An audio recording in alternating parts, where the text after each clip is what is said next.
রুমিন আপা, thank you very much আজকে আমাদের পডকাস্টে আসার জন্য। তোমাকে অনেক অনেক ধন্যবাদ।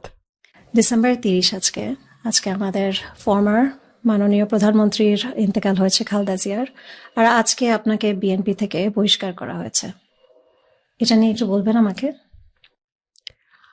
এটা নিয়ে বলতে গেলে আমার রাজনীতিতে আসাটা নিয়ে একটু বলতে হয়। আমি 2012 সালে ফেব্রুয়ারি মাস 22শে ফেব্রুয়ারি, আমার এখনো তারিখটা মনে আছে, ম্যাডাম আমাদের বাসায় এসেছিলেন আমার বাবাকে দেখতে। তখন আমি ওনার সঙ্গে দেখা করি, obviously as a family member.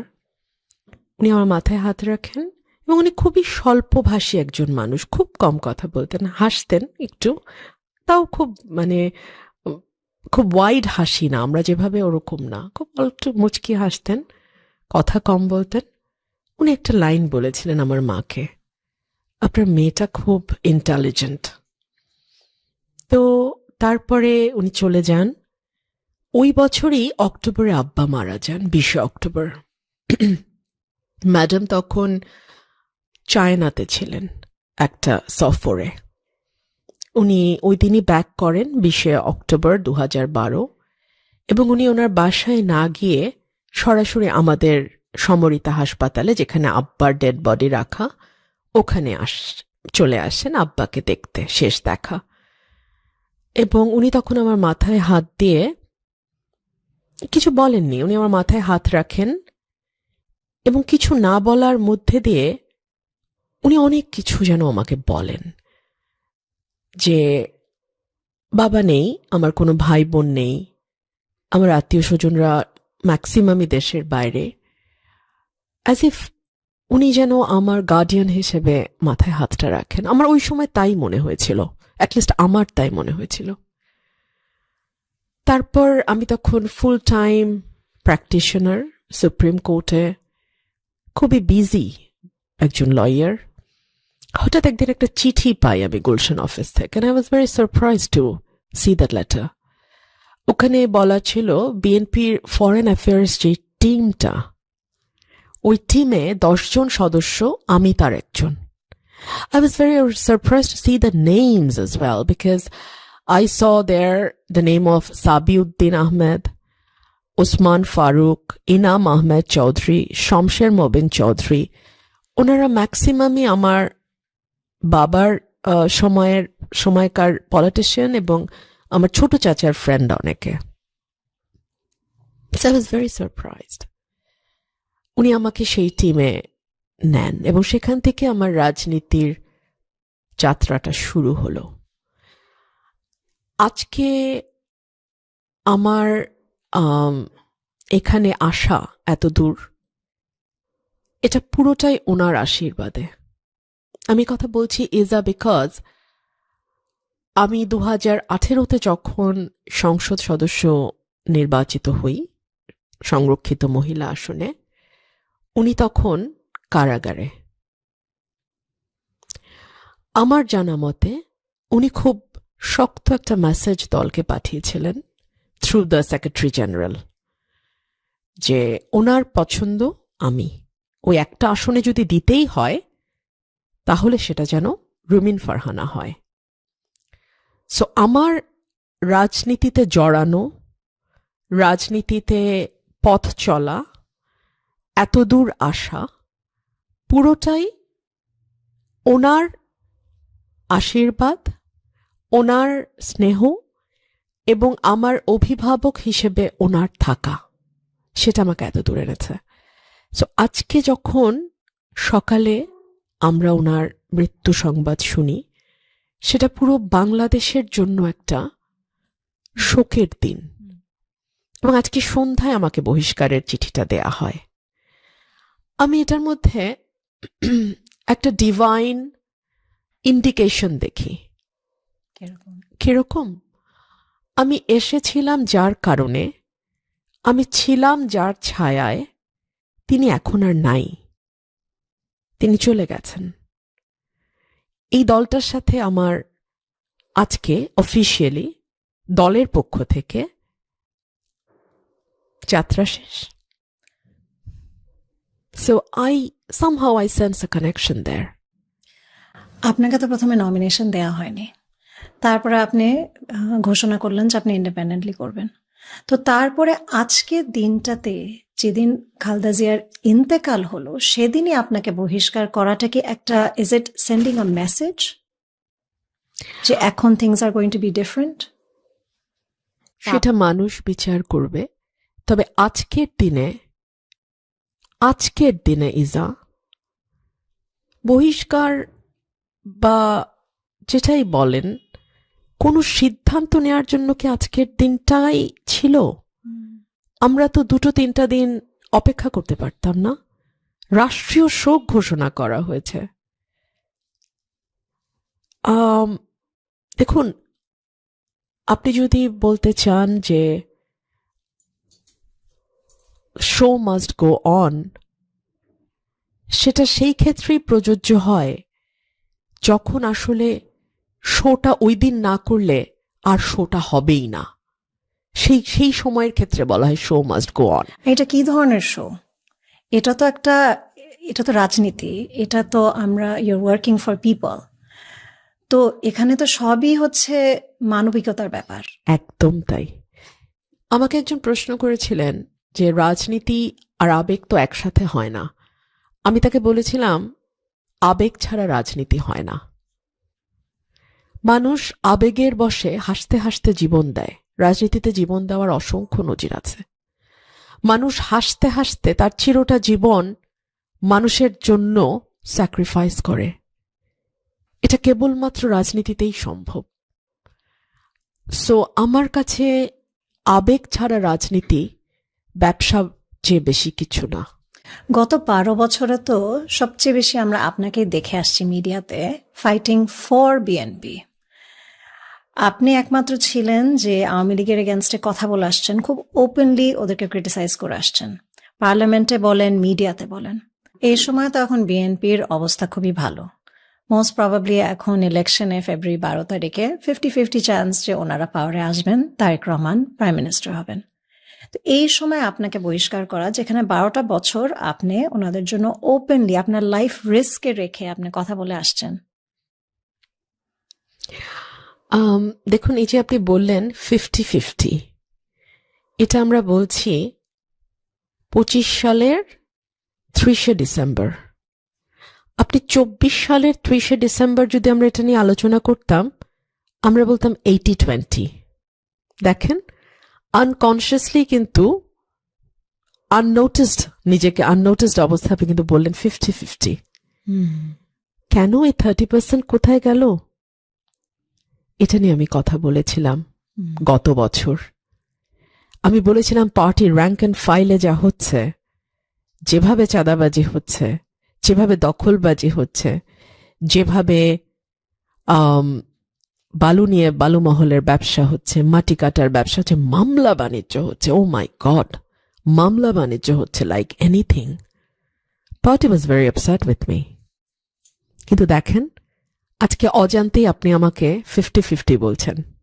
আমি ঠিক এটা বলেছিলাম যে যত দিন যাবে তত সাপোর্ট কমবে, এবং তাই হলো। 80-20 থেকে এখন আমরা 50-50-তে এসছি। আর আপনি যেটা বললেন যে পার্টির এই সুসময়ে কেন, একটা বড় রাজনৈতিক দলে 2 ধরনের কর্মী, সমর্থক, নেতা থাকে। আমি কর্মী বলছি কারণ আমি নিজে যেহেতু কর্মী, সমর্থক তো বটেই, কর্মী। একটা হচ্ছে দুঃসময়ের কর্মী, একটা হচ্ছে সুসময়ের কর্মী। আমি দুঃসময়ের কর্মী, and I'm very happy with that. আর 3 হচ্ছে, এটা দলের শৃঙ্খলার পরিপন্থী তো বটেই, স্বতন্ত্র নির্বাচন করা। কিন্তু দেন এগেইন কোয়েশ্চেন আসবে, আপনি যে প্রশ্নটি আমাকে করলেন যে 12 বছরে তো আপনাকেই ভোকাল দেখলাম, তাহলে আমিও তো পাল্টা প্রশ্ন করতে পারি যে তাহলে আমি তো সংসদে আমাকে প্রুভ করে এসছি হোয়াট আই ক্যান ডেলিভার। তাহলে আমার আসনে আমি নয় কেন? আমি কাজ করছি আজকে থেকে তো না, গত 10 বছর থেকে আমার কনস্টিটুয়েন্সিতে। আমার কনস্টিটুয়েন্সির এক্স মেম্বার অফ পার্লামেন্ট যিনি ছিলেন বিএনপি থেকে, উনি যখন আওয়ামী লীগে জয়েন করলেন তখন তো আমাকে হাইকমান্ড থেকে এনশিওর করা হয়েছিল যে আসনটা আমাকে দেওয়া হবে, এবং সেজন্য আমি দিনরাত পরিশ্রম করেছি। দল তার ওয়াদা ভঙ্গ করতে পারে, কিন্তু আমারও তো একটা কমিটমেন্ট আছে আমার নেতা কর্মীদের প্রতি। আমি তো আমার ওয়াদা ভঙ্গ করতে পারি না। সো আমাকে ইন্ডিপেন্ডেন্ট সিদ্ধান্ত নিতে হলো যে আমাকে ইন্ডিপেন্ডেন্ট ইলেকশন করতে হবে। আপনাকে যখন নমিনেশন দেয়া হয়নি, আপনার সঙ্গে কি কোনো ডিসকাশন হয়েছে যে এটার রিজনটা কি ছিল? Not at all. Not at all. I wasn't even informed. My ashon was hanging ashon. And I haven't had any clue why. আমার কোনো ধারণা ছিল না। আপনার tenure with BNP as oppose to যাকে দেয়া হয়েছে, উইথ অল ডিউ রেসপেক্ট, ডিফারেন্সটা কি এখানে? ওনাকে কেন দেয়া হয়েছে আপনার জায়গায়? উনি জামায়াতে উলামায়ে ইসলাম বলে একটা হেফাজতের একটা পার্টি আছে, ওই পার্টির সঙ্গে দল জোট করেছে। তো সেই জোটের একজন প্রার্থী হিসেবে ওনাকে আমার আসনে দেয়া হয়েছে। এবং ভেরি ইন্টারেস্টিংলি ওনার বাড়ি কিন্তু আমার আসনে না। ওনার বাড়ি ব্রাহ্মণবাড়িয়া 1-3-এ, আর আমার হচ্ছে ব্রাহ্মণবাড়িয়া 2। যেহেতু ব্রাহ্মণবাড়িয়া 3-এর ওনাকে দেয়া হবে না, সো আমাকে সরিয়ে দেয়া যায়। আমরা তো মেয়েদেরকে বলি যে তোমার জন্য তো রিজার্ভ সিট আছে, মানে এরকম একটা ভাব, যদিও আমাকে এটা বলা হয়নি, বাট এরকম একটা ভাব তো পলিটিক্যাল পার্টিগুলোর মধ্যে আছে যে okay I will provide you in the reserve seat ইয়েতে, but no, I will not. Reserve সিটের থিমটাই হচ্ছে যাতে ডিরেক্ট ইলেকশনের জন্য একটা মেয়েকে তুমি প্রিপেয়ার করবা। আমি তো অলরেডি রিজার্ভ সিটের সুবিধা নিয়েছি, and I have prepared myself. I have utilized that time. And now this is my time to have a direct election. So I'm going to do that, inshallah. এখন যে আপনি বিএনপির সদস্য না, এখানে তো আপনি পার্টি থেকে বিরাট একটা সাপোর্ট পেতেন আপনার ইলেকশনে। ওখানে আপনি লোকবল বলেন, একটা স্ট্রাকচার বলেন, পোলিং স্টেশনস বলেন, সবকিছুতে একটা স্ট্রাকচার থাকে, মানুষজনের একটা সাপোর্ট থাকে, পার্টির একটা সাপোর্ট থাকে। এখন আপনার what is your confidence like? How confident are you যে আপনি এই সাপোর্টটা ছাড়া আপনার ইলেকশনটা কিরকম লাগছে করতে? I'm very confident, alhamdulillah. আমি আপনাকে আমাদের আলোচনার শুরুতে বলছিলাম না ইজা, যে আজকের দিনটা একটা খুব অন্যরকম দিন। যে মানুষটা আমাকে রাজনীতিতে এনেছিলেন ভালোবেসে, আমার গার্ডিয়ানের মতো যিনি ছিলেন, উনি আজকে চলে গেছেন। আজকে পার্টি থেকেও আমার শেষ দিন, আমিও পার্টি থেকে চলে গেলাম। Very significant, very very significant. আমার এই স্বতন্ত্র নির্বাচনের মধ্যেও there is a mystery. Let me tell you that. আমার বাবা 1973 সালে, আমার বাবা কিন্তু ফাউন্ডার মেম্বার্সদের একজন আওয়ামী লীগের। 73 সালে যখন আওয়ামী লীগের জোয়ার, সব সেট আওয়ামী লীগ পেয়ে যাচ্ছে, উনি স্বতন্ত্র নির্বাচন করেছিলেন আওয়ামী লীগের বিরুদ্ধে, and he won. উনি জিতেছিলেন। তাকে বেসরকারিভাবে বিজয়ী ঘোষণা করা হয়েছিল, বাট পরের দিন আওয়ামী লীগ ম্যানিপুলেট করে সিটটা, এবং তাহিরউদ্দিন ঠাকুরকে জয়ী ঘোষণা করা হয় আমাদের আসন থেকে। আমি এখানে আরেকটু যোগ করি, বঙ্গবন্ধু হত্যার সঙ্গে যাদের নাম এসছে, তাহিরউদ্দিন ঠাকুর তাদের অন্যতম। আমি আমার নমিনেশন পেপার যেদিন সাবমিট করি, সেদিন আমি মিডিয়াতেও এই কথা বলেছিলাম যে নৌকার জোয়ারের সময় আমার বাবা স্বতন্ত্র জিতেছেন। উপরওয়ালার কি ইচ্ছা, যেই দলের জন্য আমি 17 বছর লড়াই করলাম, সেই দলটার যখন জেতার খুব ভালো চান্স, খুব ভালো পসিবিলিটি, তখন আমাকে স্বতন্ত্র করতে হচ্ছে একই আসন থেকে। History repeating. ইয়েস। আমি এখানে, আমার এটা খুব রহস্যময় ইঙ্গিত মনে হয়, আমার আজকের বহিষ্কার এবং এই আসন থেকে আমার একক লড়াই ঠিক আমার বাবার মতো। এটা আমার কাছে ভীষণ রহস্যময়। আমি জানি যা আপনি মেডিটেশন করেন, আপনি you believe in power, you believe in energy. I'm also a strong believer. So আমি মনে করি জগতে কোনো কিছু কাকতালীয় নয়, কিচ্ছু কাকতালীয় নয়। যেটা যখন যেভাবে হওয়ার ঠিক সেটা তখন সেভাবেই হয়। সো 73-এ আমার বাবা যা করেছিলেন, 26-এ আমি ঠিক তাই করতে যাচ্ছি। আপনাকে সবসময় ট্যাগ করা হয় অ্যাজ শেখ রুমিন। মাঝে মাঝে আপনি যখন নিউট্রাল কথা বলেন, বা আগে তো আপনি একটা সময় আওয়ামী লীগের খুব ক্রিটিক্যাল ছিলেন of Awami League and the ruling party. এখন আবার যখন 1.5 বছর ধরে অনেক আমরা চেঞ্জেস দেখছি, তখনও যখন আপনি কথা বলেন একটু বললে আপনাকে শেখ রুমিন বলা হয়।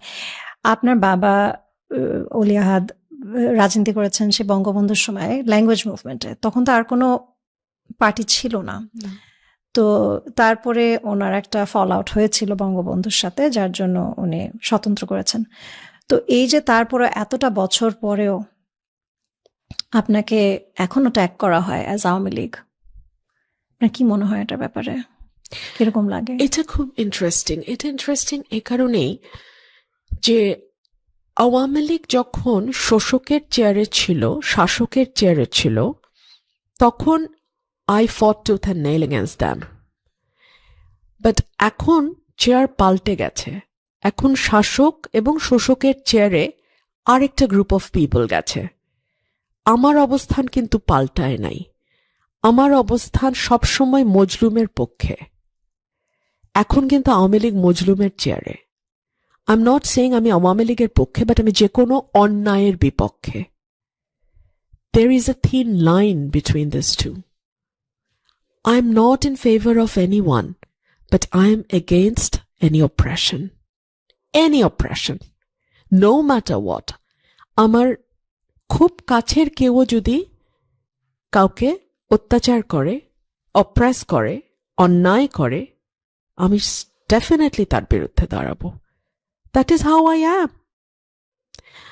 So এখন যাদের অন্যায়, যারা দেশটাকে অস্থিতিশীল করতে চায়, যারা দেশটাকে ভুল দিকে নিতে চায়, যারা দেশটাকে কিছু মানুষের জন্য অবাসযোগ্য করে তুলতে চায়, যারা বিভেদের রাজনীতি উস্কে দিতে চায়, যারা উগ্রপন্থাকে রাজনৈতিক হাতিয়ার হিসেবে ব্যবহার করতে চায়, এবং সর্বোপরি যারা এই ছোট্ট কিন্তু জনবহুল দেশটাতে মানুষে মানুষে ভয়ানক বিভেদ এবং ঘৃণার চাষ করে একটা গৃহযুদ্ধের দিকে বাংলাদেশকে নিতে চায়, তাদের বিপক্ষে আমি দাঁড়াবই।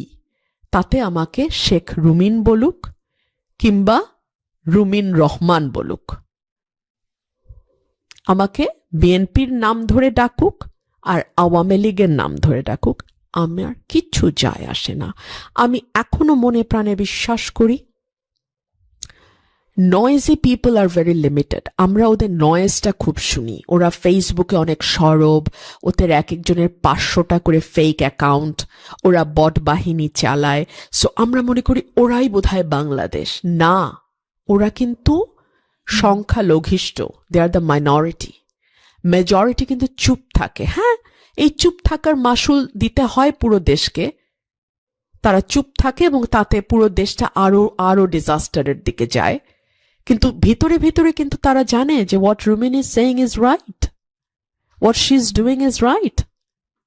আমি হাসিনার আমলও দেখতাম আমার কানের কাছে এসে দেশের মানুষ ফিসফিস করে বলে, আপা চালায় যান, চালায় যান, যা বলতেছেন ঠিক বলতেছেন। মানে মনে হয় যেন চালানোর দায়িত্বটা খালি আমিই নিয়েছি, ওনারা শুধু চুপি করে থাকবেন। এখনো যারা মানে অ্যাটলিস্ট সেন্সিবল মানুষ, গুড সেন্স প্রিভেইল করে, মেজরিটি, তারাও বলে আপা আপনি আছেন একটু বলেন, অ্যাজ ইফ বলার দায়িত্বটা আমার। If that is so, that is so, আমাকে করতে হয়। Being the voice of those who cannot speak up. আমরা এখান থেকে একটু কারেন্ট সিচুয়েশনের কথা একটু বলি। Mob attacks. গত 1.5 বছর ধরে সব ধরনের জায়গায় আমাদের মব অ্যাটাকস হচ্ছে। এখানে আপনার মাজার ভাঙ্গা বলেন, বাউলদের অ্যাটাক করা বলেন, তারপরে একজনের বাড়িতে চলে যাওয়া কোনো একটা মিস ইনফরমেশন নিয়ে, কথায় কথা আমরা মব নিয়ে চলে যাই। কয়েকদিন আগে জেমসের কনসার্ট অ্যাটাক হলো, একটা 150 বছরের 185th অ্যানিভার্সারি ফরিদপুর জেলা স্কুলে একটা কনসার্ট হচ্ছে, ওখানে মব অ্যাটাক। মাঝে মাঝে আমরা বলি তৌহিদি জনতা, মাঝে মাঝে তৌহিদি না, জাস্ট এমনি মব হচ্ছে। এটা আমরা কন্ট্রোল করতে পারছি না কেন? আর আপনি যদি এখানে যদি ভিউ ওয়ার দ্য ডিসিশন মেকার, আপনি কিভাবে হ্যান্ডেল করতেন এটা? আমি আগে আপনার প্রথম উত্তরটা দিই, আমরা পারছি না কেন? পারছি না কারণ এটা সরকার চাইছে না। সরকার চাইছে এটা জারি থাকুক। সরকারের খুবই গুরুত্বপূর্ণ ব্যক্তিদের আমরা বলতে শুনেছি এটা প্রেশার গ্রুপ, বলতে শুনেছি এটা ক্ষোভের বহিঃপ্রকাশ, বলতে শুনেছি যে ওরা দীর্ঘদিন যেহেতু বলার সুযোগ পায়নি, তাদের ভেতরে যে রাগ, যেই দুঃখ, যেই কষ্ট, এটা তার বহিঃপ্রকাশ। গত 1.5 বছর ধরে আপনি এই রাগ ক্ষোভের বহিঃপ্রকাশ ঘটতে মানে ক্রমাগত ঘটতেই দিলেন। আর যেগুলো রংফুলি হচ্ছে, গভর্নমেন্ট তো স্বীকার করে না কোনোটা রংফুলি হচ্ছে। তারা তো এটাকে they are giving a blind eye, মানে তারা দেখছে না অ্যাজ ইফ। রাজবাড়িতে একটা মাজার শরীফে একটা মৃত একটা ব্যক্তিকে উঠিয়ে এনে তাকে আবার পোড়ানো, এটা কি রাইটফুল? যতই তার ভুল হোক না কেন, যতই আমরা ভুল দেখি না কেন। Then let me give you some updates. তারা কিন্তু মামলা প্রত্যাহার করেছে ওই ব্যক্তির পরিবার, because of fear. You can clearly imagine, because of fear. Out of fear তারা মামলা প্রত্যাহার করেছে। এবং দেখুন, একটা প্যাটার্ন আছে এই আক্রমণগুলোর। কারা আক্রান্ত হচ্ছে? নারীরা আক্রান্ত হচ্ছে। নারীদের পোশাকের অজুহাত দিয়ে নারীদের উপর আক্রমণ হচ্ছে। নারী ফুটবলারদের খেলা বন্ধ হচ্ছে। থিয়েটার, নাটক, যেটা আমরা বেলি রোডে দেখতাম, শিল্পকলা একাডেমিতে প্রত্যেক দিন সন্ধ্যায় হতো, প্রত্যেক দিন, আমি তো খুবই রেগুলার দর্শক ছিলাম, সেটা বন্ধ হচ্ছে। আপনি দেখুন, ছায়ানটে আক্রমণ হয়েছে, উদীচিতে আক্রমণ হয়েছে, বাংলাদেশে বিভিন্ন জায়গায় যে ভাস্কর্যগুলো, মুক্তিযুদ্ধের ভাস্কর্য, সেগুলো আক্রান্ত হচ্ছে, মুক্তিযুদ্ধের জাদুঘর আক্রান্ত হয়েছে। আক্রমণের একটা প্যাটার্ন কিন্তু আছে। এই প্যাটার্নটা কি? যারা মুক্ত বুদ্ধি, মুক্ত চিন্তার চর্চা করে, তাদের উপর আক্রমণ হচ্ছে, নারীদের উপর আক্রমণ হচ্ছে। বাংলাদেশের সবচেয়ে সহনশীল যে ধারা, সেটা কিন্তু মাজারপন্থী যারা, তারা। আমি বলছি এ কারণে যে আমি বহু মাজারে আমি অনেক হিন্দু সম্প্রদায়ের মানুষ দেখেছি। ওনারা যান, মানত করেন, ওনারা ওনাদের মতো রিচুয়ালস করেন। মাজারে তো বাংলাদেশকে বলাই হয় যে অলিয়া উলিয়ার দেশ, তাই না? সিলেটের বাবা শাহজালাল শাহপরান, বাবা বাইজিদ বোস্তামির মাজার, এরকম অসংখ্য অসংখ্য মাজার আছে বাংলাদেশে। সেগুলোর উপর আক্রমণ। এবং দেখুন, এই আক্রমণগুলো বড় সহজে করা যায়। কেন জানেন? কারণ যারা মাজারে যান তারা কিন্তু খুব শান্তিপ্রিয় মানুষ। আপনি কিছুদিন আগে দেখেছেন একজন বাউল সাধককে যখন ধরে নিয়ে কারাগারে দেয়া হলো, তাদের যারা ইয়েরা আছে, অন্যান্য সঙ্গী সাথী, তাদের উপর মারধর আক্রমণ হলো। ওনার ওয়াইফ কিন্তু এসে মিডিয়াতে বলেছে যে আমরা হিংসার বদলে হিংসা করি না, এটা আমাদের ধারাতেই নাই। সো তারা খুব ইজি অ্যাটাকের জন্য, তারা খুব সহজ একটা লক্ষ্যবস্তু। প্রথম আলো, ডেইলি স্টার পুড়িয়ে দেয়া হলো কেন? প্রথম আলো, ডেইলি স্টার কি হাসিনার বিরুদ্ধে খুব সোচ্চার ছিল না? আমরা এটা নিয়ে একটু কথা বলি। একবার বলা হয় ডেইলি স্টারকে ডেলি স্টার, আবার আমরা ওখানে যেয়ে পোড়ায়ও দিচ্ছি। তো কোন দিকে, which way are they playing? আপনি তো তবু ডেইলি স্টারটা উচ্চারণ করতে পারলেন। প্রথম আলোকে যেই নামে ডাকা হয় সেটা উচ্চারণযোগ্য নয়, সেজন্য আপনি সেটা বললেন না। বাংলাদেশটাকে আমরা কোথায় নিচ্ছি? কাদের হাতে তুলে দিচ্ছি, কারা বাংলাদেশটাকে চালাতে চাইছে, কোন পথে চালাতে চাইছে, সেই পথে কি আপনি, আমি, আমরা বাংলাদেশে টিকতে পারবো? আজকে যারা চুপ আছে, ভাবছে তার বাড়ি নিরাপদ, নগরে আগুন লাগলে দেবালয় এড়ায় না, আমি তাদেরকেও বলবো, রেইজ ইয়োর ভয়েস। যেভাবে পারেন, যতটুকু পারেন, ফেসবুকে লেখেন, কথা বলেন, speak up and wake up. 25 তারিখে তারেক রহমান ফিরে এসেছেন বাংলাদেশে। বিএনপির কর্মীরা বেশ এনার্জাইজড। এখন আমরা দেখছি যে বিএনপির সিচুয়েশনটা অনেক ভালো হয়ে আসছে। মাঝখানে যেরকম বেশ একটু নড়বড়া হয়ে গেছিল, কনফিডেন্সটা হারিয়ে ফেলছিল। তো উনি হাইপোথেটিক্যালি যদি তারেক রহমান প্রাইম মিনিস্টার হন, আপনার কি মনে হয় যে এই যে আমাদের মব অ্যাটাক যে হচ্ছে, আইসোলেট করে বলি, এই সিচুয়েশনটা কি চেঞ্জ হবে? কন্ট্রোলটা কি আসবে? We can always hope for the best. আমরা সবসময় খুবই ভালোর জন্য আশা করতে পারি, কিন্তু দেশটা এমন একটা জায়গায় গত 17 মাসে নিয়ে যাওয়া হয়েছে, ইট ইজ ভেরি ডিফিকাল্ট। মানে আবার একটা রাতারাতি পরিবর্তন হবে না, নিশ্চিতভাবেই রাতারাতি পরিবর্তন হবে না, এবং রাজনৈতিক প্রতিটি দল কেমন আচরণ করে তার উপর অনেক কিছু নির্ভর করে। তবে আমি যেটা মনে করি, বিএনপি বা জামাত বলে কথা না, যারাই ক্ষমতায় আসুক, খুবই শক্ত হাতে দেশ পরিচালনার দায়িত্বভার নিতে হবে, খুবই শক্ত হাতে। আপনাকে যদি লিডারশিপ দেওয়া হতো এরকম একটা সময়, হাইপোথেটিক্যালি, আপনি কি স্টেপসগুলো নিতেন? আমি শূন্য সহনশীলতার দিকে যেতাম, জিরো টলারেন্সের দিকে যেতাম। কি করতে হতো ওদের জন্য? আমি কোনো দলীয় পরিচয়, কোনো রাজনৈতিক পরিচয়, কোনো কিছু দেখতাম না। ল অ্যান্ড অর্ডার ঠিক করার জন্য যাকে ধরতে হয়, যাকে আইনের আওতায় আনতে হয়, তাকে আমি আইনের আওতায় আনতাম, 1। 2 হচ্ছে, আমি কোনো এক্সট্রা জুডিশিয়াল মেজার নিতাম না। For example, extra judicial killing, cross fire, একদম না, একদম না। Within the 4 corners of the paper আমি ব্যবস্থা নিতাম। 3 হচ্ছে, শহীদ প্রেসিডেন্ট জিয়াউর রহমান একটা ভয়াবহ অবস্থায় বাংলাদেশের দায়িত্ব নিয়েছিলেন, এবং তিনি যেটা করেছিলেন, তিনি অ্যাক্রস দ্য কান্ট্রি, যে যেই মতের হোক, যে যে এলাকার হোক, যে যেখানে দক্ষ, অভিজ্ঞ, প্রাজ্ঞ এবং যোগ্য, তাকে তিনি ওই জায়গায় বসাতেন। মূল নেতার কাজ কিন্তু সব কাজ নিজে করা না, কিন্তু মূল নেতার কাজ হচ্ছে সেই ব্যক্তিকে খুঁজে বের করা যে ওই কাজের জন্য সবচেয়ে যোগ্য। ধরুন, আমি একজন অর্থনীতিবিদ নই, আপনি যদি আমাকে ফিনান্স মিনিস্টার বানান, দেশ গোল্লায় যাবে, মানে ফিনান্স গোল্লায় যাবে, অর্থনীতির অবস্থা খুব খারাপ হবে। কিন্তু মূল নেতার কাজ হবে বেস্ট পসিবল পার্সনটা কে, তাকে খুঁজে বের করা, এবং তার আপনাকে একটা কথা মাথায় রাখতে হবে, যোগ্য ব্যক্তি যত বেশি যোগ্য হবেন একজন মানুষ, তাকে দিয়ে যদি আপনি পাপেটের মতো কাজ করাতে চান, তিনি কিন্তু সেটা করবেন না, তাকে সেই ফ্রিডম দিতে হবে। জিয়াউর রহমান সাহেব মানুষকে যোগ্য সম্মান দিয়ে এবং ফ্রিডম দিয়ে তার চারপাশে রেখেছিলেন। একই জিনিস দেশনেত্রী বেগম খালেদা জিয়ার মধ্যেও ছিল।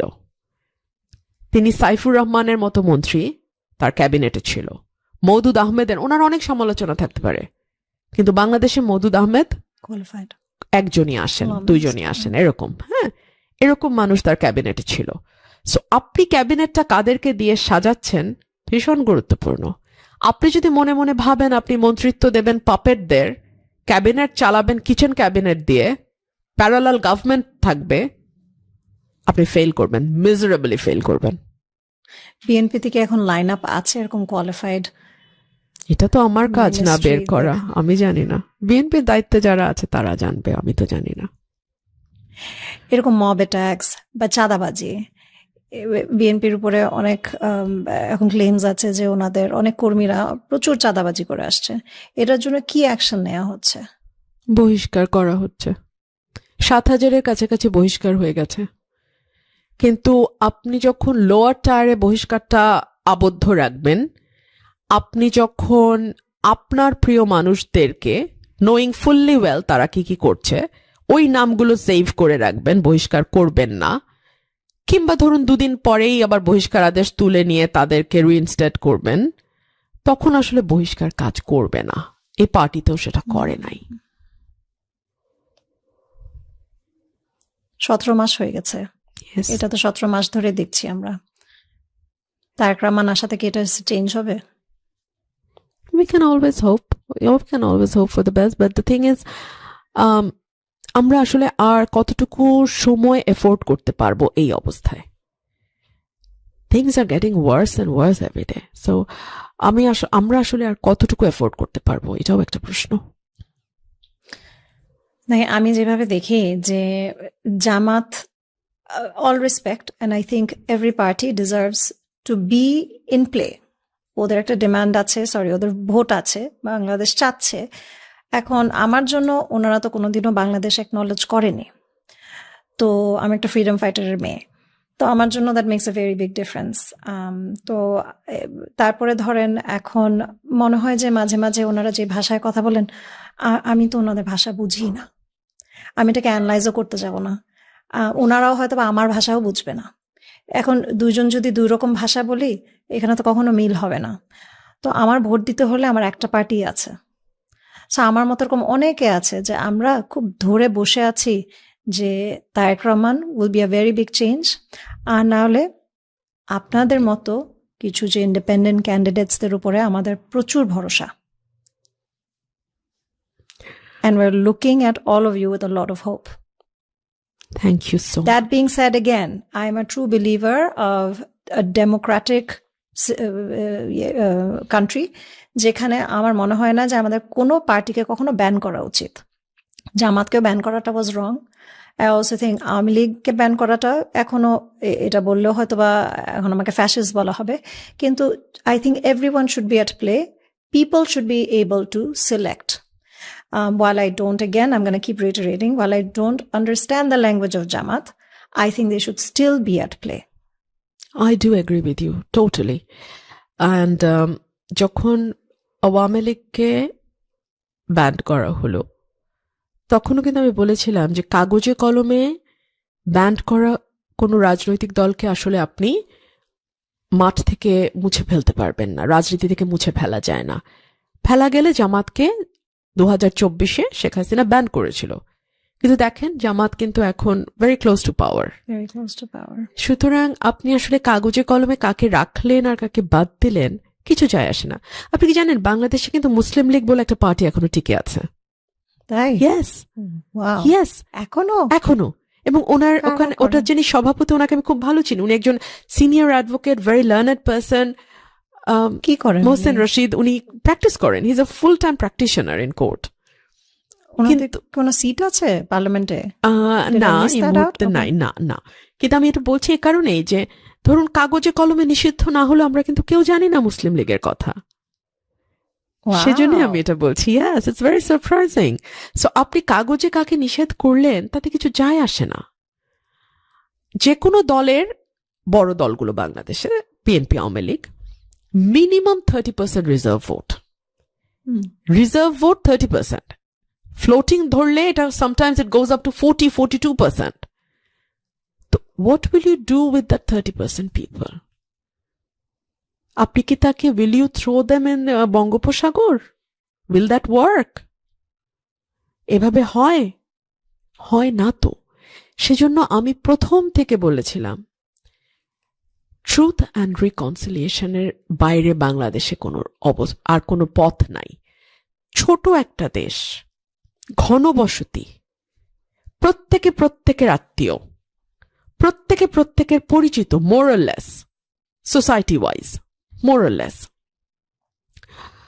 আপনি এখানে ঘৃণা এবং বিভেদের চাষ যত করবেন, যত বাড়াবেন, দেশটাকে আপনি তত ভালনারেবল করবেন।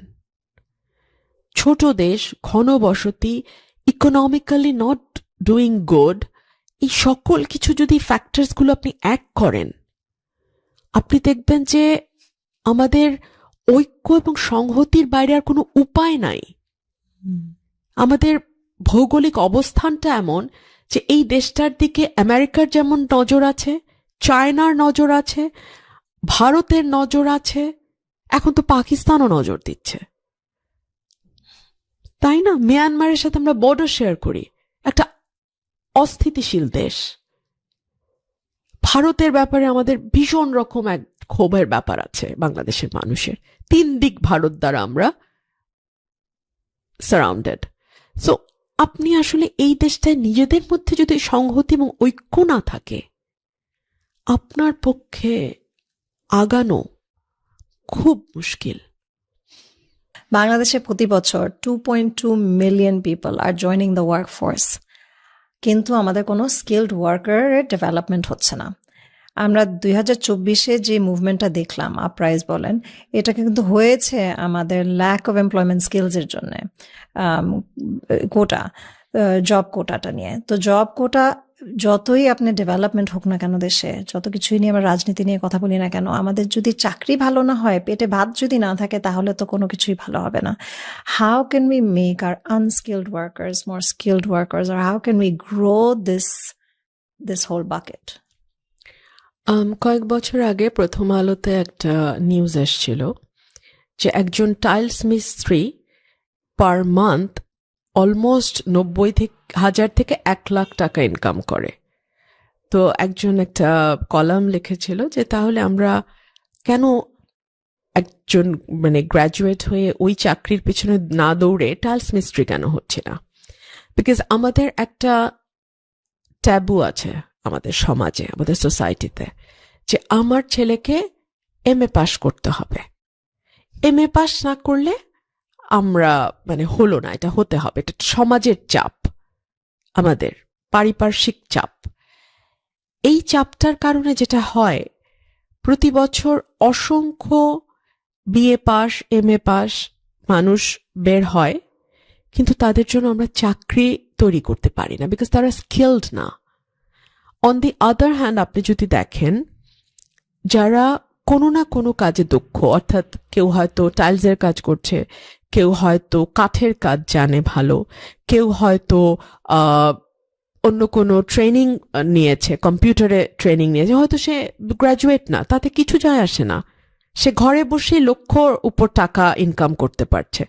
সো এই যে আমাদের চিন্তার প্রসারতা, এটা কিন্তু বাড়াতে হবে।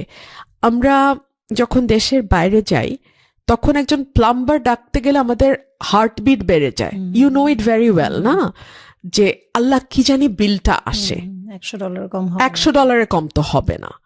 সবচেয়ে মজা, একবার আমার এক আত্মীয়র বাসায় বেড়াতে গিয়েছিলাম আমেরিকায়, তো দেখে ওনার মুখটুক কালো হয়ে গেছে, একটু প্রবলেম দেখা দিয়েছিল ইয়েতে, স্যানিটারি প্রবলেম।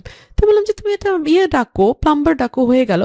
বলে ডাকবো তো ঠিকও হবে, কিন্তু তারপরে যে আমার হার্ট অ্যাটাক হবে, ওইটা আমি কিভাবে সামাল দিব? তার চেয়ে আমি চেষ্টা করি হাউ টু ফিক্স ইট। তো আমাদের দেশে কিন্তু আমরা এই মানুষগুলোকে সম্মানও দেই না, এবং সেই পেশাগুলোকেও আমরা সম্মানের চোখে দেখি না। সো আমার মনে হয় যে অনেক ডাইভার্সিফাই করা যায় পুরো ব্যাপারটা। আমরা যদি সবাই ওই তথাকথিত MA BA এর দিকে না দৌড়ে আমরা যদি স্কিলড লেবারের দিকে ফোকাস করি, ভালো হয়। আর 2 হচ্ছে, MA BA পাশ করলে অসুবিধা নাই, কিন্তু মুশকিল হলো যে একটা লাইন শুদ্ধ করে বাংলা বা ইংরেজি লিখতে পারে না, ইংরেজি বিশেষ করে আমাদের দুর্বলতা আছে, বলতে পারে না, কমিউনিকেট করতে পারে না। সে কারণে দেখা যায় যে ম্যানেজারিয়াল পোস্ট এবং তার উপরে যে পদগুলো আছে, ভারত থেকে আমাদেরকে মানুষ হায়ার করতে হয়। এই যে আমরা বলি এত মানুষ এই দেশে কাজ করে বিদেশ থেকে এসে, ভারতে বিশেষ করে ভারতীয়রা কাজ করে, কেন করে? আমাদের যারা গার্মেন্ট চালান, তারা বলেন যে ওরা যত দ্রুত কমিউনিকেট করতে পারে, আমার দেশের একটা ছেলে, MA পাস ছেলে পারে না তারা ইংরেজিতে কমিউনিকেট করতে, লিখতে পারে না শুদ্ধ করে। সো এই জায়গাগুলো আমার মনে হয় যে আমরা ল্যাঙ্গুয়েজ উপরে আমাদের জোর দিতে হবে, ভাষাগত শিক্ষার উপরে আমাদের জোর দিতে হবে, এবং আমাদের যে একটা ট্যাবু আমাদের মধ্যে কাজ করে যে আল্লাহ ওটা করবো না, ওই কাজ করবো না, ওইটা করবো না, এটা না করে স্কিলড লেবার কি করে হওয়া যায়, স্কিলড ওয়ার্কার কি করে হওয়া যায়, সেইটার দিকে আমাদের ফোকাস করা উচিত। আমাদের ভাষাগত যেই ব্যারিয়ারটা আছে সেটাকে ওভারকাম করতে হবে। আমাদের ছোটবেলা থেকে ইংরেজির উপর জোর দিতে হবে। আপনি, আমার বাবা ভাষা আন্দোলনের মূল নায়ক, তিনি 144 ধারা ভঙ্গের জন্য সবচেয়ে প্রথম তিনি বলেছিলেন, এবং তিনি বলেছিলেন নো নো নো। যখন বলা হয়েছিল Urdu shall be the state language of Pakistan, then he was in that meeting, he was present, and he said no no no. So he was the man. But উনি সারা জীবন বলে এসছেন বাংলা খুব ভালো করে শিখবা, ইংরেজিও খুব ভালো করে শিখবা, কারণ একটা বৈশ্বিক ভাষা, এটাকে তুমি আবেগ দিয়ে অতিক্রম করতে পারবে না, তোমাকে একটু ভাষাটা জানতে হবে, অ্যাটলিস্ট বেসিক ল্যাঙ্গুয়েজ ইয়েটা তোমার থাকতে হবে। এনপিএল, নন পারফর্মিং লোনস, বা যেটাকে বলা হয় ব্যাড লোনস, ব্যাস। যেটা হচ্ছে আমরা যে ঋণটা নিচ্ছি ওটা ফেরত দিচ্ছি না, বাংলাদেশে 35%, যেখানে ধরেন ভারতে হচ্ছে 2%, 2.1 as opposed to 35-36%। ম্যাসিভ একটা ড্যামেজ আমাদের ইকোনমিতে হয় এটা থেকে। এত, আর মোস্টলি দেখা যায় যে আমরা এগুলো তো আসছে বড় বড় অর্গানাইজেশনস যারা নিচ্ছেন এই টাকাগুলো। এটা কি আমাদের জন্য একটা failure, and how can we fix it? আমাদের দেশে গত 15 বছরে ব্যাংক অনুমোদন দেয়া হয়েছে রাজনৈতিক পরিচয়ের ভিত্তিতে। ব্যাংকের বোর্ড, যেটা ম্যানেজিং বোর্ড, যেটা ব্যাংকের পরিচালনা বোর্ড, সেটাতে মানুষ বসানো হয়েছে পলিটিক্যাল আইডেন্টিটি দেখে। আমাদের মন্দরিনের সংস্কৃতি, আমরা এটাকে একেবারে একটা শিল্পে পরিণত করেছি। কিরকম? আপনি এক ব্যাংকের পরিচালক, আমি আরেক ব্যাংকের পরিচালক, আমরা দুজন মিলে ঠিক করলাম, কারণ যার ব্যাংক সে লোন নিতে পারে না, আপনার ব্যাংক থেকে আমি নিব, আমার ব্যাংক থেকে আপনি নেবেন, এবং কোনো কাগজপত্রের ঠিক নাই, কোনো যেটা মর্টগেজ দিচ্ছি সেগুলোর কোনো কিছুর হদিশ নাই, কোনো কাগজপত্র দেখা হয় না, লোন স্যাংশন কিন্তু হয়ে যাচ্ছে, 500 কোটি টাকা নিয়ে আমি দেশের বাইরে পাচার করে দিচ্ছি। এই সংস্কৃতিটাকে আমরা হৃষ্টপুষ্ট করে শিল্পের পর্যায়ে নিয়ে গেছি। তারপরে ধরুন আমরা যেটা দেখেছি গত কয়েক বছরে, যে ঋণ ফেরত না দেবার একটা সংস্কৃতি, ওই একটা মামলা করছে বছরের পর বছর ধরে অর্থ ঋণ আদালতে, সেই মামলা ঘুরপাক খাচ্ছে। সো যতদিন পর্যন্ত সেই মামলা চলবে ততদিন পর্যন্ত আসলে ঋণ ফেরত দেওয়ার কোনো তাগাদা নেই।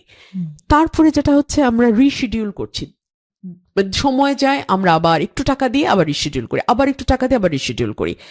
এতে যেটা হয়, মাঝারি এবং ক্ষুদ্র শিল্প যাদের আছে, স্মল ইন্ডাস্ট্রি, কটেজ ইন্ডাস্ট্রি যাদের, তারা সাফার করে, তারা কিন্তু লোন পায় না। ইন্টারেস্ট রেটটা তো অনেক high, very high, demand supply, we can't afford it, এবং যে কারণে দেখা যায় বড় বড় মাছ যারা, তারাই কিন্তু ব্যাংকগুলোকে খেয়ে ফেলে।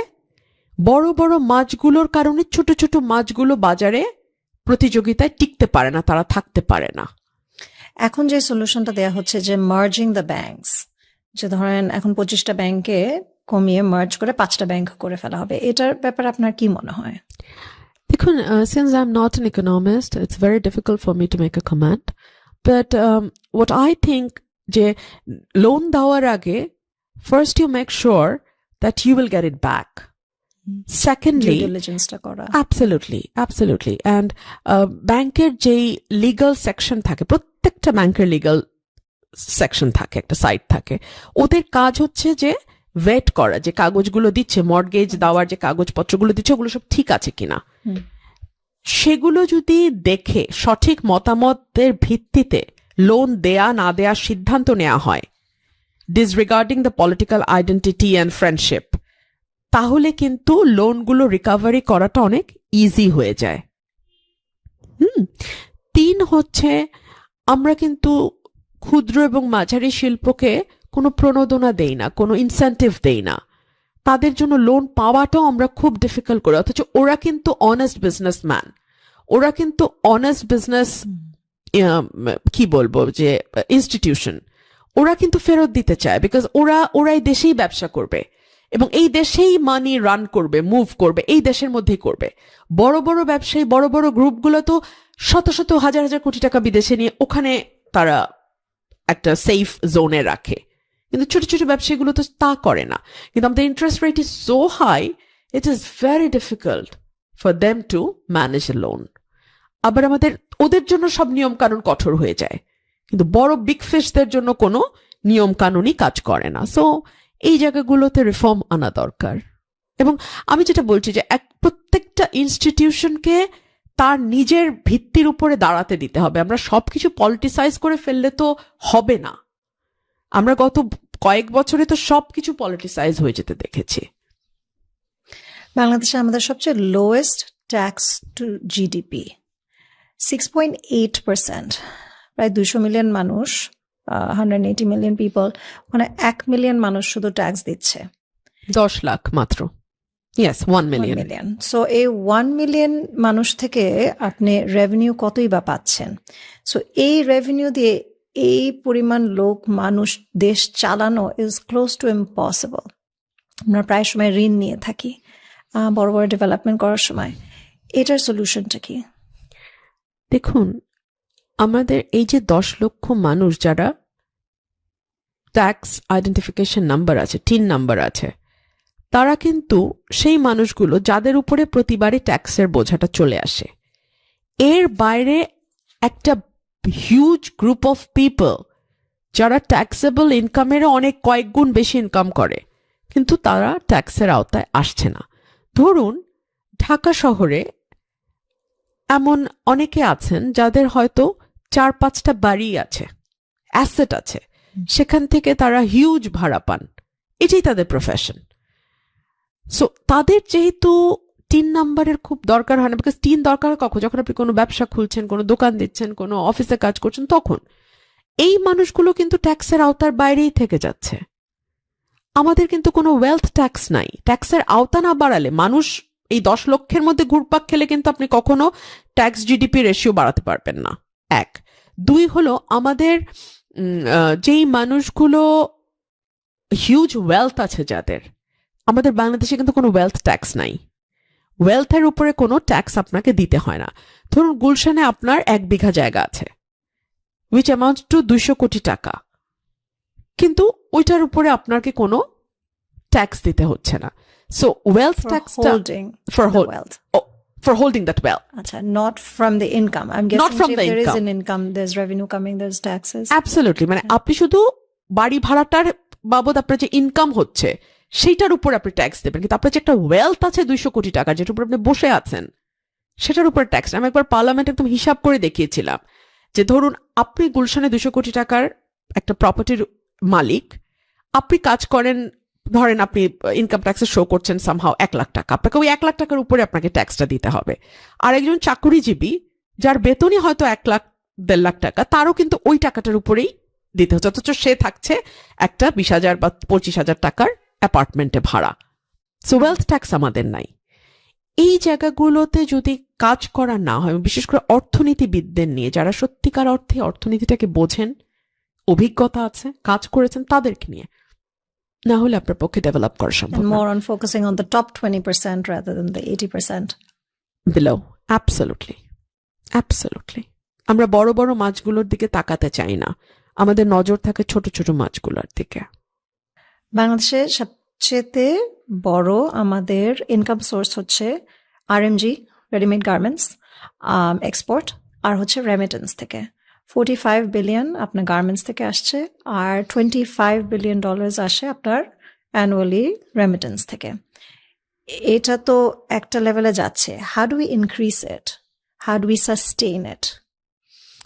Very difficult. আমি মূলত আমাদের আয়ের উৎস, আমাদের যেই প্রবাসী ভাইয়েরা আছেন, তারা ওখান থেকে আমাদের যেই বৈদেশিক মুদ্রাটা পাঠান সেটা, আর বাংলাদেশের গার্মেন্টস ইন্ডাস্ট্রিগুলো, এই দুটোকে ভিত্তি করে গত 40 বছর তো আমরা চললাম। হ্যাঁ, 70-এর দশকের শেষে জিয়াউর রহমান সাহেব এটা তৈরি করে দিয়ে গেছেন, এবং তারপরে এই যে এখন 26 সাল চলে আসলো, এতগুলো বছর আমরা এটার উপর চললাম, মোর দ্যান 40 ইয়ার্স। আমরা কিন্তু অন্যদিকে আমাদের যাতে বৈদেশিক মুদ্রা আরো বিভিন্ন ভাবে আমরা আয় করতে পারি সেদিকে আমরা ফোকাস করি নাই। আমরা ওই দুটো জায়গায় ফোকাস করলাম। আবার এই দুটোরও আমরা মানে যেটাকে বলি যে ধরেন রেমিটেন্সের ব্যাপারটা যদি আমরা ধরি, আমরা দক্ষ শ্রমিক কিন্তু বাইরে পাঠাই না।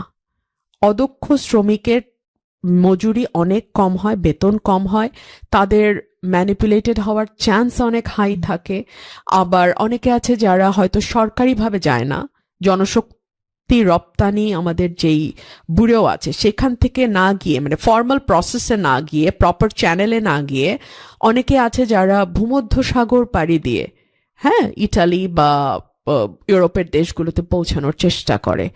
সো এগুলোতেও সরকারের খুব একটা নজরদারি নাই। তারা জীবনের ঝুঁকি নিয়ে দেশের বাইরে যায়, আনস্কিলড লেবার, এবং তাদের কোনো মানে প্রপার চ্যানেলে যায় না। সো তারা যে কাজ পাবে, ঠিক মতো কাজ পাবে সেটাও না, তারা জীবনের লাইফ রিস্ক নিয়ে তারা যাচ্ছে। সেটাকে নজরদারির মধ্যে আনা, তাদের জন্য ট্রেনিং এর ব্যবস্থা করা।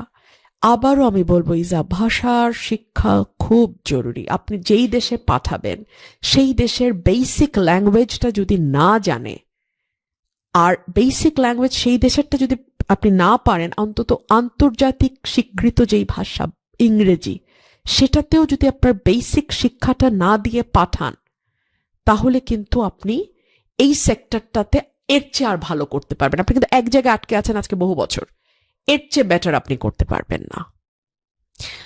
আর গার্মেন্টের যেটা, আমাদের গার্মেন্ট ইন্ডাস্ট্রি যারা চালান, অনেক সময় দেখা যায় যে আমাদের যে ওয়ার্ক ফোর্স তারা সেখানে কাজ করে, তাদেরকে সব দলই পলিটিক্যালি ইউজ করে। ধরুন যখন যেই দল ক্ষমতায় থাকে তাদেরকে চাপে ফেলার জন্য একদিকে যেমন বিরোধী দল শ্রমিক নেতাদেরকে ব্যবহার করার চেষ্টা করে, আবার যখন সরকারি দল যারা, তারাও শ্রমিক নেতাদেরকে একভাবে ব্যবহার করার চেষ্টা করে।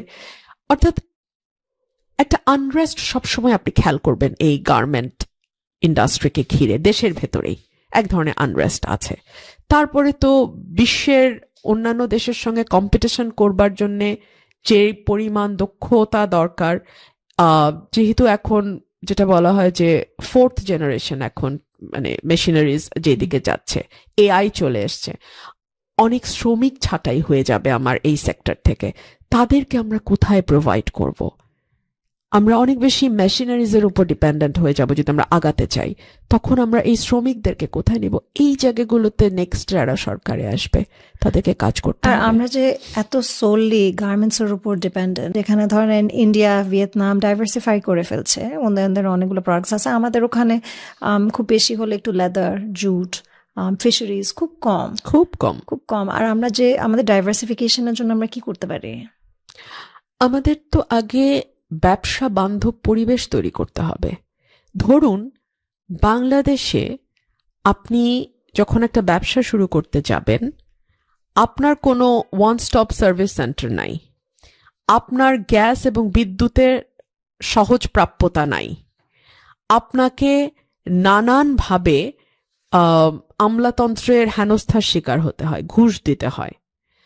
আপনি একটা মানে ফাইল মুভ করতে গেলে আপনার জান হারাম হয়ে যাবে।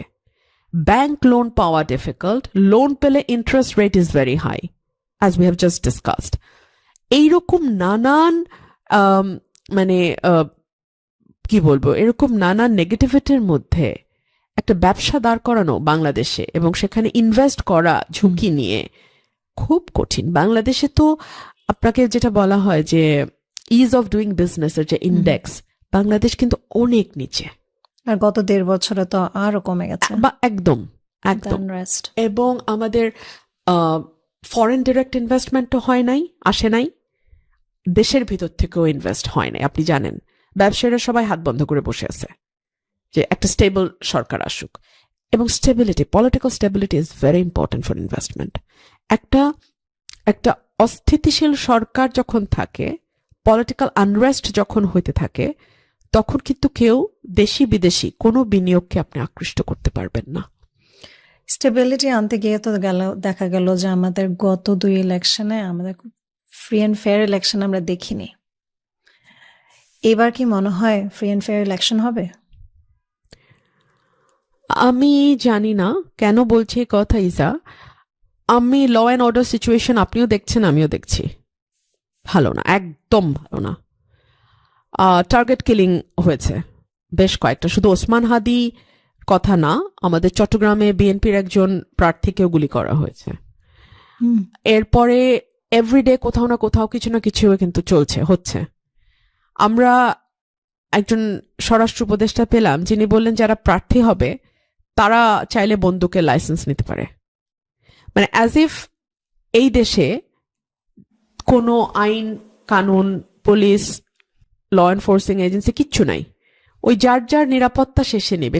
এটা তো সেই প্রাগৈতিহাসিক যুগের মতো হয়ে গেল, তাই না? যে আপনার ফ্যামিলি, ওই সময় ছিল ক্ল্যান, আপনার ক্ল্যানের নিরাপত্তা আপনার গোষ্ঠীর সর্দার দিবে, আর আপনার ফ্যামিলির নিরাপত্তা আপনি দিবেন। ক্যান্ডিডেটের নিরাপত্তা রাষ্ট্রের দেওয়ার কথা, সরকারের দেওয়ার কথা, এখন আমাকে গানম্যান নিতে হবে, গানের লাইসেন্স করতে হবে। এগুলো খুব ভালো ভাইব্রেশন দেয় না। You're 40 প্লাস, মিড লাইফ, আপনি বিয়ে করেননি, বাচ্চা নাই। অনেক সময় অনেকে বলে যে এটা একটু ল্যাক অফ স্টেবিলিটি দেখাতে পারে। এর জন্য কি আপনার মনে হয় যে it's a detriment for you to progress in your career? আমাদের মতন দেশের জন্য এটা অনেকের কাছে একটা বিরাট শখ মনে হতে পারে, কিন্তু আপনি যদি আমার পাশের দেশের দিকে তাকান, স্টার্টিং ফ্রম নরেন্দ্র মোদী, মমতা ব্যানার্জি, জয় ললিতা, কেউ বিয়ে করেন নাই। রাহুল গান্ধী, কেউ বিয়ে করেন নাই। আমি কোনোটাকে আদর্শ বলবো না। বিয়ে করতেই হবে এটা যেমন আদর্শ হতে পারে না, বিয়ে করাই যাবে না এটাও কোনো আদর্শ না। প্রত্যেকটা মানুষের জীবন আলাদা, চিন্তা আলাদা, অভিজ্ঞতা আলাদা, পরিকল্পনা আলাদা। আপনার জীবন আপনার মতো করেই গুছাতে হবে। আমি আমার জীবন আমার পরিকল্পনা অনুযায়ী গুছিয়েছি। আপনার বিলিফ সিস্টেম কি? আমি অসম্ভব রকম খোদা ভক্ত। আমি বিশ্বাস করি, মনে প্রাণে বিশ্বাস করি, কারণ আমাকে দীর্ঘ 20 বছর হয়ে গেল এখন অলমোস্ট আমাকে একা চলতে হয়েছে। আমার বাবা নাই, আর বাবা 12 সালে মারা গেলেও 2004 সাল থেকে উনি বেড রিডেন। আমার মা এখন বিছানায় গত 10 বছর ধরে। আমাকে একদম একা পথ চলতে হয়েছে। বাংলাদেশের মতন এত কমপ্লিকেটেড একটা দেশে এত নানান রকম, মানে আমি কি বলবো, নানান রকম আপস অ্যান্ড ডাউনস এর মধ্যে আমার আল্লাহ যদি আমাকে পথ না দেখাতেন, আমার আল্লাহ যদি আমার পাশে আমার হাত ধরে না থাকতেন, আমাকে গাইড না করতেন, let's put it in this way, আমার পক্ষে পথ চলা সম্ভব হতো না। আমাকে অনেকেই জিজ্ঞেস করেন, আজকেও আপনি কয়েকবার বলেছেন আমার সাহসের কথা। আমার সাহসটা আমার ভিতর থেকে আসে, আমার কলবের মধ্যে থেকে আসে, এবং এটার সোর্স অফ পাওয়ার, আমার এই সাহসের উৎস আমার খোদা, আমার আল্লাহ। ধরুন, আমি নিশ্চিতভাবেই জানি যে একটা জোয়ার চলছে একটা দলের, যার 17 বছর কোনো নাম নিশানা ছিল না। যখন ছিল না তখন আমি তার সাথে ছিলাম, সেটা যেমন সাহসের। যখন সে ক্ষমতার কাছাকাছি তখন তাকে ছেড়ে আসাটাও সাহসের। দুটোই সাহসের, এবং এটার উৎস হচ্ছে সততা, সত্য। এবং আমার কাছে খোদা হচ্ছে সত্য, যেটাই সত্য, যেটাই পিওর, সেটাই খোদা। সেই খোদা হচ্ছে পিওর। পিউরিটি। আপনার মধ্যে প্রচুর কারিজমা। আমি শুধু কারিজমা বলবো না, আপনি মনের কথাটা মুখ দিয়ে বলেন, আর আপনার ভীষণ মানুষজন আপনাকে ট্রাস্ট করে। এখানে আপনি এখন রিসেন্টলি নমিনেশন দিয়েছেন ইন্ডিপেন্ডেন্টলি করার জন্য। আজকে আমরা আপনার বিএনপি ত্যাগ করার বহিষ্কার হওয়ারও কথা বললাম। এখন প্রচুর মানুষ আপনার দিকে তাকিয়ে আছে ফর লিডারশিপ। নেক্সট কি? আমার সামনে দীর্ঘ রাস্তা আমি দেখতে পাই। একজন পলিটিশিয়ানকে কিন্তু ফোর্সই করতে পারতে হবে, দেখতে পারতে হবে, ভিশনারি হতে হবে, সামনে কি আছে এটা বুঝতে পারতে হবে। আমি দীর্ঘ রাস্তা দেখি, এই রাস্তায় অনেক বাধা থাকবে, চ্যালেঞ্জ থাকবে। বাংলাদেশটা একটা নতুন দিকে মোড় নিয়েছে। এই দিকের ভালো যেমন আছে, মন্দও কম না। এই সকল কিছুর মধ্যে আমাকে লড়াই করে টিকতে হবে। আমি ভেতর থেকে সাহস পাই, তার মানে খোদার সায় আছে সেখানে। আমি এটুকুই এখন বলি। রুমিনা বা আপনার কাছে অনেক অনেক ধন্যবাদ। আজকের মতো একটা দিনে আপনি আসলেন। আমি জানি আজকে your also grieving from Khaleda Zia's passing. তার বাইরেই থেকে যাচ্ছে। আমাদের কিন্তু কোনো ওয়েলথ ট্যাক্স নাই। ট্যাক্সের আওতা না বাড়ালে মানুষ এই 10 লক্ষের মধ্যে ঘুরপাক খেলে কিন্তু আপনি কখনো ট্যাক্স জিডিপি রেশিও বাড়াতে পারবেন না। 1 2 হলো আমাদের যেই মানুষগুলো হিউজ ওয়েলথ আছে যাদের, আমাদের বাংলাদেশে কিন্তু কোনো ওয়েলথ ট্যাক্স নাই। ওয়েলথের উপরে কোনো ট্যাক্স আপনাকে দিতে হয় না। ধরুন গুলশানে আপনার 1 বিঘা জায়গা আছে, which amounts to 200 কোটি টাকা, কিন্তু ওইটার উপরে আপনাকে কোনো ট্যাক্স দিতে হচ্ছে না। সো ওয়েলথ ট্যাক্সটা holding for the wealth. for holding that well. আচ্ছা, not from the income. I'm guessing Not from if the there is income. an income, there's revenue coming, there's taxes. Absolutely, মানে আপনি শুধু বাড়ি ভাড়াটার বাবদ আপনার যে income হচ্ছে সেইটার উপর আপনি ট্যাক্স দেবেন, কিন্তু আপনার যে একটা ওয়েলথ আছে 200 কোটি টাকা যেটার উপর আপনি বসে আছেন সেটার উপর ট্যাক্স। আমি একবার পার্লামেন্টে একদম হিসাব করে দেখিয়েছিলাম যে ধরুন আপনি গুলশানে 200 কোটি টাকার একটা প্রপার্টির মালিক, আপনি কাজ করেন, ধরেন আপনি ইনকাম ট্যাক্সে শো করছেন সামহাও 1 লাখ টাকা, আপনাকে ওই 1 লাখ টাকার উপরে আপনাকে ট্যাক্সটা দিতে হবে। আর একজন চাকুরিজীবী যার বেতনই হয়তো 1 লাখ 1.5 লাখ টাকা, তারও কিন্তু ওই টাকাটার উপরেই দিতে হচ্ছে, অথচ সে থাকছে একটা 20,000 বা 25,000 টাকার অ্যাপার্টমেন্টে ভাড়া। সো ওয়েলথ ট্যাক্স আমাদের নাই। এই জায়গাগুলোতে যদি কাজ করা না হয়, বিশেষ করে অর্থনীতিবিদদের নিয়ে যারা সত্যিকার অর্থে অর্থনীতিটাকে বোঝেন, অভিজ্ঞতা আছে, কাজ করেছেন, তাদেরকে নিয়ে, না হলে আপনার পক্ষে ডেভেলপ করা সম্ভব And না। more on focusing on the top 20% rather than the 80%. Below, absolutely, absolutely. আমরা বড় বড় মাছগুলোর দিকে তাকাতে চাই না, আমাদের নজর থাকে ছোট ছোট মাছগুলোর দিকে। বাংলাদেশে সবচেয়ে বড় আমাদের ইনকাম সোর্স হচ্ছে আরএমজি, রেডিমেড গার্মেন্টস এক্সপোর্ট, আর হচ্ছে রেমিটেন্স থেকে। 45 বিলিয়ন আপনার গার্মেন্টস থেকে আসছে, আর $25 বিলিয়ন আসে আপনার অ্যানুয়ালি রেমিটেন্স থেকে।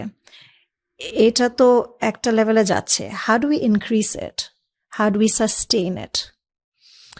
Very difficult. আমি মূলত আমাদের আয়ের উৎস, আমাদের যেই প্রবাসী ভাইয়েরা আছেন তারা ওখান থেকে আমাদের যেই বৈদেশিক মুদ্রাটা পাঠান সেটা, আর বাংলাদেশের গার্মেন্ট ইন্ডাস্ট্রিগুলো, এই দুটোকে ভিত্তি করে গত 40 বছর তো আমরা চললাম। হ্যাঁ, 70-এর দশকের শেষে জিয়াউর রহমান সাহেব এটা তৈরি করে দিয়ে গেছেন, এবং তারপরে এই যে এখন 26 সাল চলে আসলো, এতগুলো বছর আমরা এটার উপর চললাম, মোর দ্যান 40 ইয়ার্স। আমরা কিন্তু অন্যদিকে আমাদের যাতে বৈদেশিক মুদ্রা আরো বিভিন্ন ভাবে আমরা আয় করতে পারি সেদিকে আমরা ফোকাস করি নাই। আমরা ওই দুটো জায়গায় ফোকাস করলাম। আবার এই দুটোরও আমরা মানে যেটাকে বলি যে ধরেন রেমিটেন্সের ব্যাপারটা যদি আমরা ধরি, আমরা দক্ষ শ্রমিক কিন্তু বাইরে পাঠাই না। অদক্ষ শ্রমিকের মজুরি অনেক কম হয়, বেতন কম হয়, তাদের ম্যানিপুলেটেড হওয়ার চান্স অনেক হাই থাকে। আবার অনেকে আছে যারা হয়তো সরকারিভাবে যায় না, জনশক্তি রপ্তানি আমাদের যেই ব্যুরো আছে সেখান থেকে না গিয়ে, মানে ফর্মাল প্রসেসে না গিয়ে, প্রপার চ্যানেলে না গিয়ে, অনেকে আছে যারা ভূমধ্য সাগর পাড়ি দিয়ে, হ্যাঁ, ইটালি বা ইউরোপের দেশগুলোতে পৌঁছানোর চেষ্টা করে। সো এগুলোতেও সরকারের খুব একটা নজরদারি নাই। তারা জীবনের ঝুঁকি নিয়ে দেশের বাইরে যায়, আনস্কিলড লেবার, এবং তাদের কোনো মানে প্রপার চ্যানেলে যায় না। সো তারা যে কাজ পাবে, ঠিক মতো কাজ পাবে সেটাও না, তারা জীবনের লাইফ রিস্ক নিয়ে তারা যাচ্ছে। সেটাকে নজরদারির মধ্যে আনা, তাদের জন্য ট্রেনিং এর ব্যবস্থা করা। আবারও আমি বলবো ইজা, ভাষার শিক্ষা খুব জরুরি। আপনি যেই দেশে পাঠাবেন সেই দেশের বেসিক ল্যাঙ্গুয়েজটা যদি না জানে, আর বেসিক ল্যাঙ্গুয়েজ সেই দেশেরটা যদি আপনি না পারেন, অন্তত আন্তর্জাতিক স্বীকৃত যেই ভাষা ইংরেজি, সেটাতেও যদি আপনার বেসিক শিক্ষাটা না দিয়ে পাঠান, তাহলে কিন্তু আপনি এই সেক্টরটাতে এর চেয়ে আর ভালো করতে পারবেন। আপনি কিন্তু এক জায়গায় আটকে আছেন আজকে বহু বছর, এর চেয়ে বেটার আপনি করতে পারবেন না। আর গার্মেন্টের যেটা, আমাদের গার্মেন্ট ইন্ডাস্ট্রি যারা চালান, অনেক সময় দেখা যায় যে আমাদের যে ওয়ার্ক ফোর্স তারা সেখানে কাজ করে, তাদেরকে সব দলই পলিটিক্যালি ইউজ করে।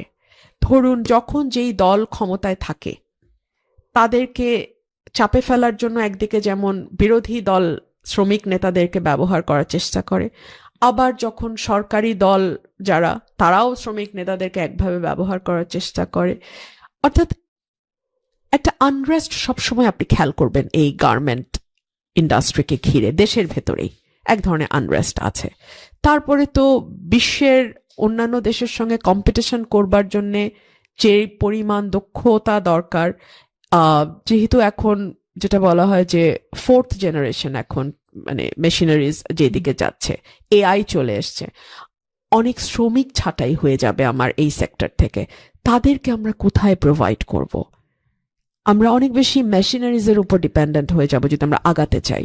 তখন আমরা এই শ্রমিকদেরকে কোথায় নিব? এই জায়গাগুলোতে নেক্সট যারা সরকারে আসবে তাদেরকে কাজ করতে আর হবে। আমরা যে এত সোললি গার্মেন্টস এর উপর ডিপেন্ডেন্ট, এখানে ধরেন ইন্ডিয়া, ভিয়েতনাম ডাইভার্সিফাই করে ফেলছে, ওদের অনেকগুলো প্রোডাক্টস আছে। আমাদের ওখানে খুব বেশি হলে একটু লেদার, জুট, ফিশারিজ খুব কম, খুব কম। খুব কম। আর আমরা যে আমাদের ডাইভার্সিফিকেশনের জন্য আমরা কি করতে পারি? আমাদের তো আগে ব্যবসা বান্ধব পরিবেশ তৈরি করতে হবে। ধরুন বাংলাদেশে আপনি যখন একটা ব্যবসা শুরু করতে যাবেন, আপনার কোনো ওয়ান স্টপ সার্ভিস সেন্টার নাই, আপনার গ্যাস এবং বিদ্যুতের সহজ প্রাপ্যতা নাই, আপনাকে নানানভাবে আমলাতন্ত্রের হেনস্থার শিকার হতে হয়, ঘুষ দিতে হয়। আপনি একটা মানে ফাইল মুভ করতে গেলে আপনার জান হারাম হয়ে যাবে। ব্যাংক লোন পাওয়া ডিফিকাল্ট, লোন পেলে interest rate is very high, as we have just discussed. এইরকম নানান মানে কি বলবো, এরকম নানান নেগেটিভিটির মধ্যে একটা ব্যবসা দাঁড় করানো বাংলাদেশে এবং সেখানে ইনভেস্ট করা ঝুঁকি নিয়ে খুব কঠিন। বাংলাদেশে তো আপনাকে যেটা বলা হয় যে ইজ অফ ডুইং বিজনেস এর যে ইন্ডেক্স, বাংলাদেশ কিন্তু অনেক নিচে, আর গত 1.5 বছরে তো আরো কমে গেছে। বা একদম একদম। আনরেস্ট। এবং আমাদের ফরেন ডিরেক্ট ইনভেস্টমেন্টও হয় নাই, আসে নাই, দেশের ভিতর থেকেও ইনভেস্ট হয় নাই। আপনি জানেন ব্যবসায়ীরা সবাই হাত বন্ধ করে বসে আছে যে একটা স্টেবল সরকার আসুক। এবং stability, political stability is very important for investment. একটা অস্থিতিশীল সরকার যখন থাকে, পলিটিক্যাল আনরেস্ট যখন হইতে থাকে, তখন কিন্তু কেউ দেশি বিদেশি কোনো বিনিয়োগকে আপনি আকৃষ্ট করতে পারবেন না। স্টেবিলিটি আনতে গিয়ে তো দেখা গেল যে আমাদের গত 2 ইলেকশনে আমাদের ফ্রি অ্যান্ড ফেয়ার ইলেকশন আমরা দেখিনি। এবার কি মনে হয় ফ্রি অ্যান্ড ফেয়ার ইলেকশন হবে? আমি জানি না কেন বলছি এই কথা ইজা। আমি ল অ্যান্ড অর্ডার সিচুয়েশন আপনিও দেখছেন, আমিও দেখছি, ভালো না, একদম ভালো না। টার্গেট কিলিং হয়েছে বেশ কয়েকটা, শুধু ওসমান হাদি কথা না, আমাদের চট্টগ্রামে বিএনপির একজন প্রার্থীকেও গুলি করা হয়েছে। এরপরে এভরিডে কোথাও না কোথাও কিছু না কিছু কিন্তু হচ্ছে। আমরা একজন স্বরাষ্ট্র উপদেষ্টা পেলাম যিনি বললেন যারা প্রার্থী হবে তারা চাইলে বন্দুকের লাইসেন্স নিতে পারে। মানে অ্যাজ ইফ এই দেশে কোনো আইন কানুন, পুলিশ, ল এনফোর্সিং এজেন্সি কিচ্ছু নাই। ওই যার যার নিরাপত্তা শেষে নেবে। এটা তো সেই প্রাগৈতিহাসিক যুগের মতো হয়ে গেল, তাই না? যে আপনার ফ্যামিলি ওই সময় ছিল ক্ল্যান, আপনার ক্ল্যানের নিরাপত্তা আপনার গোষ্ঠীর সর্দার দিবে, আর আপনার ফ্যামিলির নিরাপত্তা আপনি দিবেন। ক্যান্ডিডেটের নিরাপত্তা রাষ্ট্রের দেওয়ার কথা, সরকারের দেওয়ার কথা, এখন আমাকে গানম্যান নিতে হবে, গানের লাইসেন্স করতে হবে। এগুলো খুব ভালো ভাইব্রেশন দেয় না। You're 40+ মিড লাইফ, আপনি বিয়ে করেননি, বাচ্চা নাই। অনেক সময় অনেকে বলে যে এটা একটু ল্যাক অফ স্টেবিলিটি দেখাতে পারে। এর জন্য কি আপনার মনে হয় যে it's a detriment for you to progress in your career? আমাদের মতন দেশের জন্য এটা অনেকের কাছে একটা বিরাট শক মনে হতে পারে, কিন্তু আপনি যদি আমার পাশের দেশের দিকে তাকান, স্টার্টিং ফ্রম নরেন্দ্র মোদী, মমতা ব্যানার্জি, জয় ললিতা, কেউ বিয়ে করেন নাই, রাহুল গান্ধী, কেউ বিয়ে করেন নাই। আমি কোনোটাকে আদর্শ বলবো না। বিয়ে করতেই হবে এটা যেমন আদর্শ হতে পারে না, বিয়ে করাই যাবে না এটাও কোনো আদর্শ না। প্রত্যেকটা মানুষের জীবন আলাদা, চিন্তা আলাদা, অভিজ্ঞতা আলাদা, পরিকল্পনা আলাদা। আপনার জীবন আপনার মতো করেই গুছাতে হবে। আমি আমার জীবন আমার পরিকল্পনা অনুযায়ী গুছিয়েছি। আপনার বিলিফ সিস্টেম কি? আমি অসম্ভব রকম খোদা ভক্ত। আমি বিশ্বাস করি, মনে প্রাণে বিশ্বাস করি, কারণ আমাকে দীর্ঘ 20 বছর হয়ে গেল এখন অলমোস্ট আমাকে একা চলতে হয়েছে। আমার বাবা নাই, আর বাবা 12 সালে মারা গেলেও 2004 সাল থেকে উনি বেড রিডেন। আমার মা এখন বিছানায় গত 10 বছর ধরে। আমাকে একদম একা পথ চলতে হয়েছে। বাংলাদেশের মতন এত কমপ্লিকেটেড একটা দেশে এত নানান রকম, মানে আমি কি বলবো, নানান রকম আপস অ্যান্ড ডাউনস এর মধ্যে আমার আল্লাহ যদি আমাকে পথ না দেখাতেন, আমার আল্লাহ যদি আমার পাশে আমার হাত ধরে না থাকতেন, আমাকে গাইড না করতেন, let's put it in this way, আমার পক্ষে পথ চলা সম্ভব হতো না। আমাকে অনেকেই জিজ্ঞেস করেন, আজকেও আপনি কয়েকবার বলেছেন আমার সাহসের কথা। আমার সাহসটা আমার ভিতর থেকে আসে, আমার কলবের মধ্যে থেকে আসে, এবং এটার সোর্স অফ পাওয়ার, আমার এই সাহসের উৎস আমার খোদা, আমার আল্লাহ। ধরুন, আমি নিশ্চিতভাবেই জানি যে একটা জোয়ার চলছে একটা দলের, যার 17 বছর কোনো নাম নিশানা ছিল না। যখন ছিল না তখন আমি তার সাথে ছিলাম, সেটা যেমন সাহসের। যখন সে ক্ষমতার কাছাকাছি তখন তাকে ছেড়ে আসাটাও সাহসের। দুটোই সাহসের। এবং এটার উৎস হচ্ছে সততা, সত্য। এবং আমার কাছে খোদা হচ্ছে সত্য। যেটাই সত্য, যেটাই পিওর, সেটাই খোদা। সেই খোদা হচ্ছে পিওর। পিউরিটি। আপনার মধ্যে প্রচুর কারিজমা। আমি শুধু কারিজমা বলবো না, আপনি মনের কথাটা মুখ দিয়ে বলেন, আর আপনার ভীষণ মানুষজন আপনাকে ট্রাস্ট করে। এখানে আপনি এখন রিসেন্টলি নমিনেশন দিয়েছেন ইন্ডিপেন্ডেন্টলি করার জন্য। আজকে আমরা আপনার বিএনপি ত্যাগ করারও, বহিষ্কার হওয়ারও কথা বললাম। এখন প্রচুর মানুষ আপনার দিকে তাকিয়ে আছে ফর লিডারশিপ। নেক্সট কি? আমার সামনে দীর্ঘ রাস্তা আমি দেখতে পাই। একজন পলিটিশিয়ানকে কিন্তু ফোর্সই করতে পারতে হবে, দেখতে পারতে হবে, ভিশনারি হতে হবে, সামনে কি আছে এটা বুঝতে পারতে হবে। আমি দীর্ঘ রাস্তা দেখি। এই রাস্তায় অনেক বাধা থাকবে, চ্যালেঞ্জ থাকবে। বাংলাদেশটা একটা নতুন দিকে মোড় নিয়েছে। এই দিকের ভালো যেমন আছে, মন্দও কম না। এই সকল কিছুর মধ্যে আমাকে লড়াই করে টিকতে হবে। আমি ভেতর থেকে সাহস পাই, তার মানে খোদার সায় আছে সেখানে। আমি এটুকুই এখন বলি। রুমিনা বা, আপনার কাছে অনেক অনেক ধন্যবাদ। আজকের মতো একটা দিনে আপনি আসলেন। আমি জানি আজকে you are also grieving from Khaleda Zia's passing.